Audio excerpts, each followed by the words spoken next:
bien croustille, je vous retrouve dans une nouvelle vidéo pour parler de 5 séries Netflix à regarder.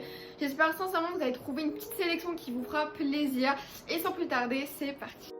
Petit disclaimer avant de commencer la vidéo, donc si je regarde en bas c'est parce que j'ai mon ordinateur avec un PowerPoint. Je suis assez fière de moi, je me suis bien préparée pour la vidéo. Et deuxièmement, si vous entendez du bruit, c'est parce qu'il y a le ventilateur qui est allumé, je m'en excuse mais il fait beaucoup trop chaud. Donc voilà, en espérant que ça ne dérange pas, c'est parti.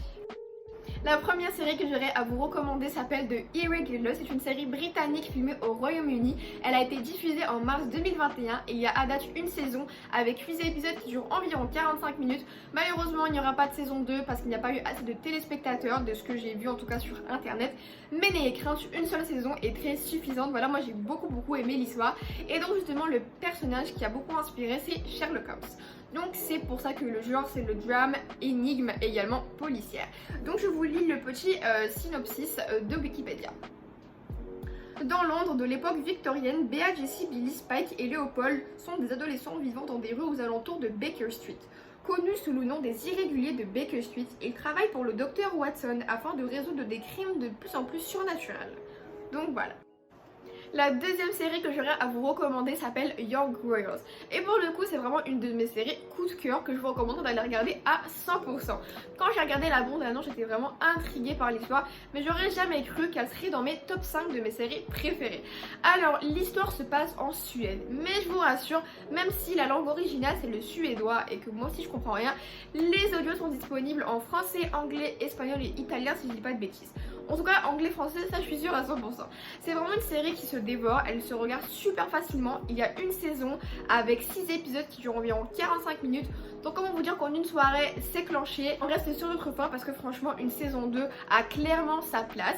C'est une série qui connaît beaucoup de succès dans le côté anglophone. Donc je suis trop contente, je suis trop ravie qu'il y ait une grande audience. Ce qui veut dire voilà, qu'il y aura peut-être une saison 2. Mais je trouve qu'elle n'a pas été assez connue dans le côté francophone. C'est pour ça que je vous la partage.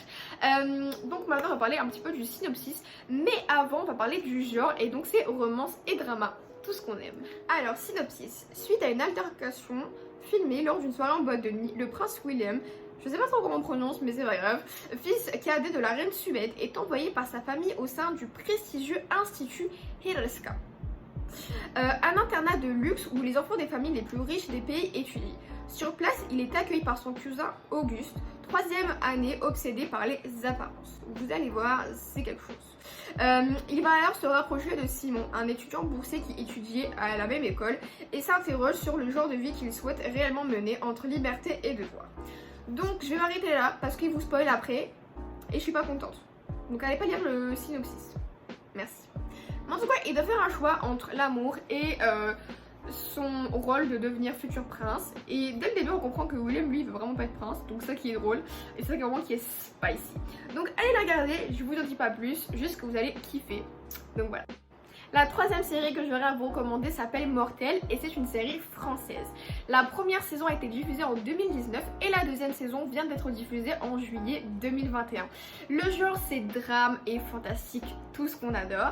Et au total il y a 2 saisons avec 12 épisodes de 50 minutes chacun. C'est vraiment une très belle histoire. J'ai beaucoup aimé parce que premièrement c'est pas tous les jours qu'on voit des séries françaises sur Netflix. Et deuxièmement également des séries françaises qui parlent du surnaturel. Et encore une fois, c'est vraiment super bien écrit, rien à dire sur les acteurs, le scénario, les décors, tout est incroyable. Alors voici le synopsis, mais avant, une saison 3 est prévue, mais pas confirmée. Donc moi j'ai hâte. Sofiane, un lycéen, décide de partir à la recherche de son frère aîné Reda, qui a disparu. Il fait la rencontre au lycée d'un étudiant timide, Victor. Un jour, Sofiane tombe contre son gré sur Obé, un mystérieux dieu vaudou qui va lui proposer un pacte pour comprendre la disparition de son frère aîné. Pour cela, il va lui transmettre des pouvoirs surnaturels, à lui, mais aussi à Victor. Leur vie va alors changer à jamais. Donc voilà.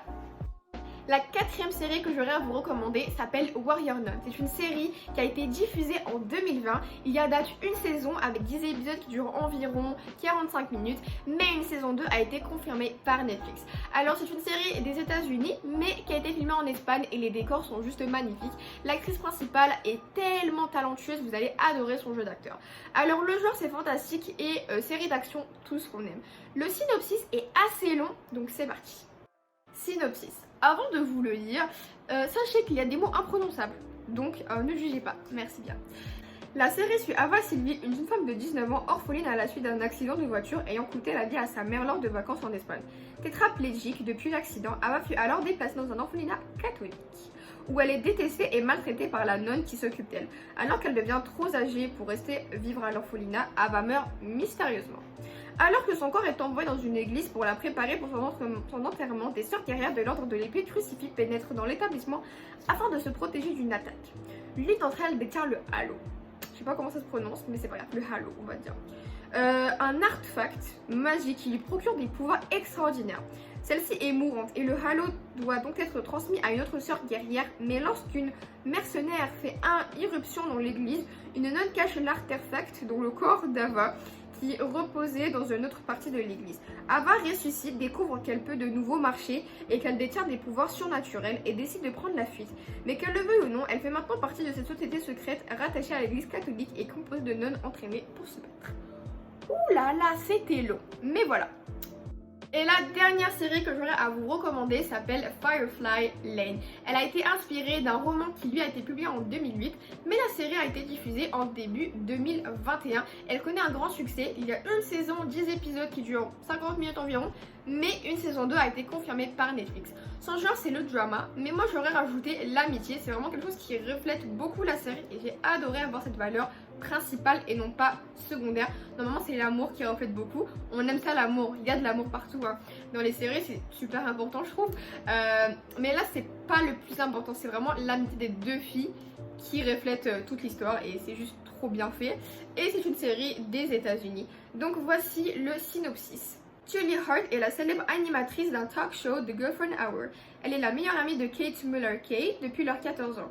Cette dernière en procédure de divorce essaye tant bien que mal de concilier sa relation avec sa fille adolescente Mara et se recherche un nouvel emploi.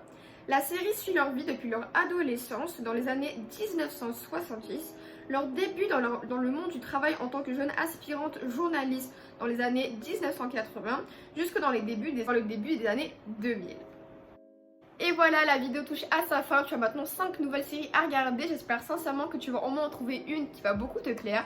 Même s'il n'y a aucune série qui te donne envie, j'espère que tu as passé un bon moment en ma compagnie. Dis-moi tes séries coup de cœur du moment en commentaire. J'ai trop envie de les regarder. Je suis toujours en recherche de nouvelles séries. Donc si on peut me donner des bons plans, je suis preneuse et je vous ferai d'autres parties en vous les partageant.